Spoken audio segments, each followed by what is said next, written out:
Okay, Chewie, let's get on to some of our favourite people in the world by David Seymour.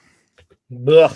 David Seymour was on Q&A in the weekend. We're only going to have a look at a little bit of the conversation.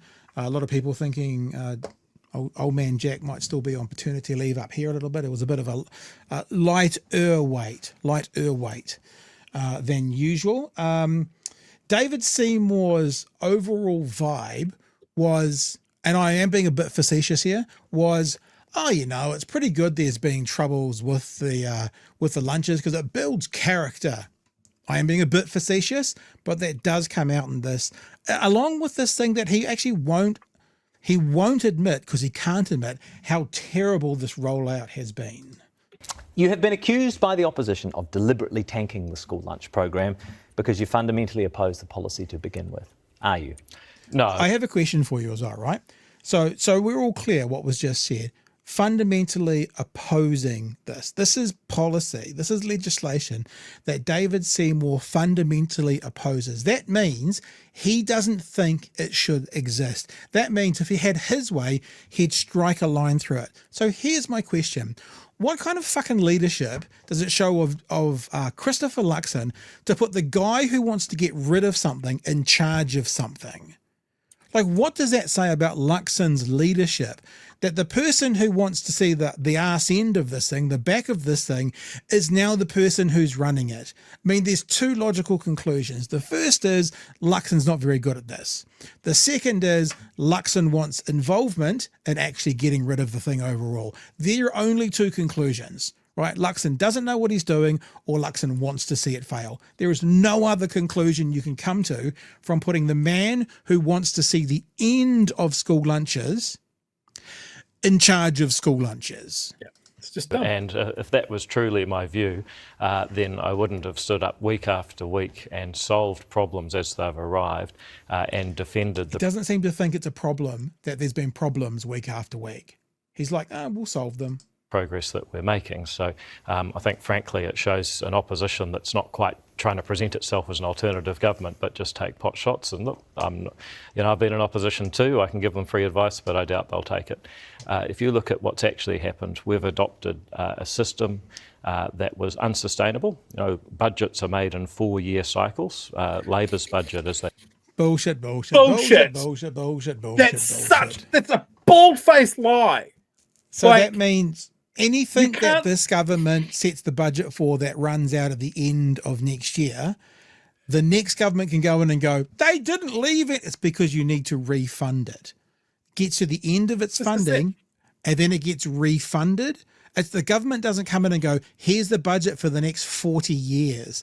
They go, here's the budget for the next 2 or 3 years, whatever. The next government comes in, they then either choose to refund it, as in to fund it again, not to give the money back, to refund it, to fund it again, or they choose to cut it. And this is the side they took. Sorry, Chewie. It's just this fiscal cliff bullshit again. Yeah. It's a government, like the previous government, can't lock the next government into a line of funding. They just can't do it. They'd be held to pay. It was like, we're sorry, we can't stop this thing that we're just massively opposed to because somebody's locked the keys away. It's dumb. And he knows that, and he's just repeated it. And unfortunately, this is what you're talking about, Pat. Jack lets him away with it. Yeah, it doesn't push back. They went out of government, did not have any money for the school lunch program in 2025, 2026, or any year subsequent. So the first thing we needed to do was find $340 million, either extra tax, cut spending $340 million elsewhere, or not give $3 billion to landlords? Because I don't know about your math, Chewie, but I think $3 billion bigger number than 340 million. So what he's saying is we didn't have the money and there wasn't any to spare. What about that $3 billion to landlords, Mr. Seymour? Oh, that was already accounted for. Or find a way to do this more efficiently. What we've done is we've basically halved the cost by doing it more efficiently. And yes, there's been problems, and we've been very upfront about that. What I think is really interesting is that it's shown two sides of New Zealand. One is to point out at every opportunity, this is terrible, this is wrong, it's a conspiracy, he's trying to deliberately sabotage it. That's one side. And the other side of society is David Seymour. So one side thinks all that, and the other side is David Seymour. The other is, yep, you know what, it's not what happens to you in life, it's how you deal with it. And each time there's been a problem, we've been upfront, we've solved it, and it's kept getting better.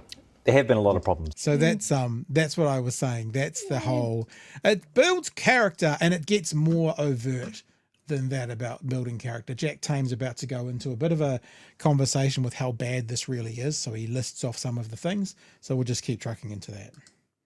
Meals have failed to be delivered or have turned up late, interrupting tens of thousands or probably hundreds of thousands of learning hours. Teachers have been forced to scramble and buy pizzas and pies for their students. We've seen the torrent of images of totally unappealing meals, lunches described by students as resembling dog food. Meals with ham have been delivered to kids with halal diets. There have been meals with melted plastic in them, meals that are frozen solid, meals so hot they left one student with serious burns. If this rollout hasn't been deliberately bungled, is this the kind of delivery we should expect from a David Seymour policy? There you go. And he's back. Great question, Jack. Great question. Well, let me just first answer the deliberate bungled thing again. I mean, it's absolutely true that I campaigned against this policy. I don't think, as far as ACT's concerned, that it should exist, but I'm now in a coalition with two other parties who do want it to continue. And they thought they'd give the person who didn't want school lunches responsibility for school lunches. But when it comes to delivery, it's either malice or incompetence. Yeah, well, in one of life's great ironies, the person who was opposed to the whole program is now responsible. But I'm part of a government. I do government policy to the best of my ability, and I take it very seriously. Now to go through that... I don't know if you want to say this is the best of your ability, David, because this is not painting the ability of the person in charge of this very well. Just saying. Just saying. Catalogue of criticisms that you just listed. First of all, yes, there were problems with on-time delivery in the first couple of weeks. Since then, we've been achieving 99 to 100% on-time delivery on most days. This week, just to pick you up on that, this week it was 97.3% of lunches were delivered on time. Now that sounds good, but that across the week is roughly 500,000 lunches. So that means that 13,500 meals were delivered late, which is what we've been saying up until now. Let's stop the percentages. And so Jack is saying, Jack does something very well here as well, very good. Because the point that Jack makes as well is if these kids are going to get these lunches and these lunches are coming late, that eats into their learning time. Mr. Seymour, you are constantly talking your number one priority is to get kids learning better. But your school lunches are contributing to them not learning as well because it's interrupting their class time. And it's actually a really good angle that Jack takes. You have 13,500 students having their learning interrupted by a government policy from a government that said that our number one priority was reading, writing and maths, getting kids focused on learning. 13,500 just this week. So I can do mental arithmetic too. It means that actually if 13,500 out of 500,000 were late, then 586,500 were delivered on time. Hang on. But can he do mental arithmetic? Because he just made a statement. It's a testable statement. He goes, I can do mental arithmetic, but can he? But can he do mental arithmetic? Let's see if his mental arithmetic makes sense. 500,000 meals, 13,500 weren't delivered on time. So that would be 486,500. So will he get that answer right? Can he actually do mental arithmetic? Let's see. So I can do mental arithmetic too. It means that actually if 13,500 out of 500,000 were late, then 586,500 were delivered on time. That's not right. So what you're proving to us is you do things to the best of your ability, which is horseshit, and you can't do mental arithmetic. So now things are starting to make sense around why you think this is so good, Mr. Seymour. I can play this game all day, but look... But I mean, that's every week this year, right? So that's just this week, 13,500 students have their learning interrupted, and that's every single week this year we've seen late deliveries. Yeah. So potentially hundreds of thousands of interrupted learning hours from a government that said it was focused on educational outcomes. And what you've also seen is a starting couple of weeks where, on one day in one city, 11% were delivered on time in the first week. That's not good. Minimize. Best of his ability, 11% delivered on time. Best of his ability. Enough. We're now seeing 99 to 100,000 every day. And actually, if you think about how business and how life works, not many people are delivering at 99 to 100% every day. That's what we've been doing. This week, you say it was 97.3. That's true. There was one day of interruption on Wednesday when it was only 90%. So this shows David Seymour just lied to the country. Because what he's saying right here is, yes, you are correct. I knew it was 97.3, whereas 4 or 5 minutes ago, he was saying we're delivering 98 to 99%. And Jack said this week was 97.3. And right now he's saying, I knew it was 97.3. You're correct. So why did you tell us 99% every week? That would be can't say, are we in the house? I'm in my house. We're not in the house. That's a lie, Mr. Seymour. Delivered on time. But again, there's two New Zealands, right? There's people who will want to nitpick and say, oh, but I've done the maths, it's 13,500, that's what 3% is, whatever. You're welcome to do that. But I tend to take the other view of life, that it's not what happens, it's how you deal with it. And actually, we've overcome all those problems to get to very high standards of performance. You see? Very high standards of performance, Chewie. Very high standards. Can I just say how fucking galling it is to have someone like David Seymour, with the educational experiences that he's had, with the schools that he's gone to, and the upbringing that he has, be all philosophical and say, hey, look, it's not what happens, it's how you deal with it.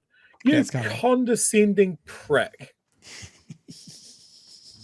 That's the next segment. Mate, the next segment is very much in the David seeing all the errors as a chance to show resilience.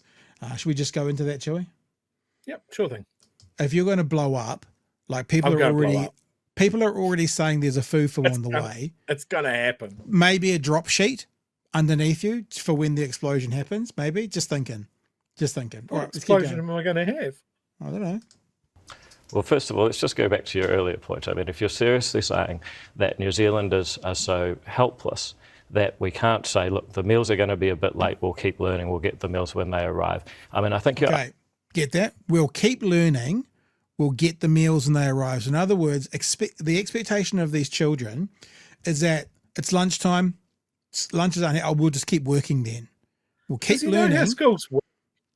And this is exactly almost to the word what Jack says. Can't say, look, the meals are going to be a bit late, we'll keep learning, we'll get the meals when they arrive. I mean, I think you underestimate So you get the meals when they arrive, all right, you've got a class of students, meals have arrived, guys, okay, so we stop learning, we go and have all the meals, okay, you've got you're having this one, you've got a halal meal, okay, we're doing all that, then you've got to clean it all up. That's all that time's lost learning time. Yeah, it's not like they're cancelling lunch hour, is it? That's how lunch works, right? Is that you Except they're not cancelling lunch hour beforehand. So you've got your lunch hour, your meal doesn't arrive, then you go back to class, you're sitting in class, oh, good news, kids, the meals have arrived, meals all come in, you go through the whole process. I mean, you don't understand how classrooms work if you can't see that that's, at the very least, incredibly distractionary. Well, Jack Tame, I congratulate you.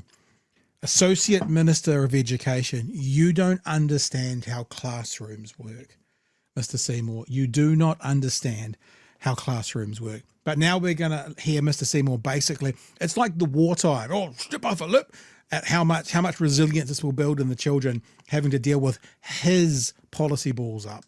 You don't understand how classrooms work if you can't see that that's, at the very least, incredibly distractionary. Well, I actually believe that people can take initiative and say we're going to move our lunch hour, for example.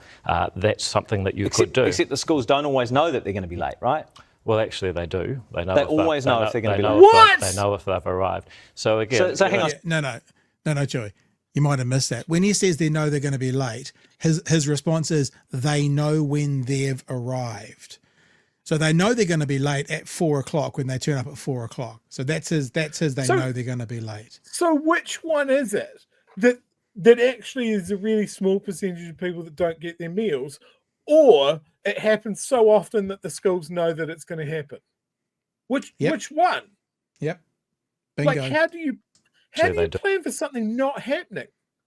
Yeah, well, that's the point. And obviously, remember as well, right, not every kid in the school will get a school lunch. So they can't cancel lunchtime because there's some kids who are going to be eating lunches that they bought from home.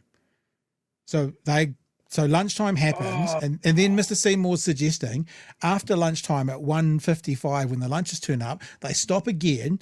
The kids that get those lunches then go and have this, and this is the angle that Jack took very well, which is that's just doing the opposite of what you've been claiming you want to do, which is focus on school study time, because it's a disruption to it. We've only got another 30 seconds. We'll get to the end of it. They always know if they're going to be late. They know if they've arrived. So again, so hang on. So they know if they've arrived, right? So explain to me how a school can move its lunch hour before knowing if it's arrived. Well, I'm not saying they can. I'm saying that they could be aware because, for example, and this is the two New Zealands, Jack. I mean, on the one hand, New Zealands, the kids who are having their learning interrupted and the kids who aren't. No, the two New Zealands are the one where we nitpick over tiny details that you don't even know. You're just spitballing that maybe this is what happens.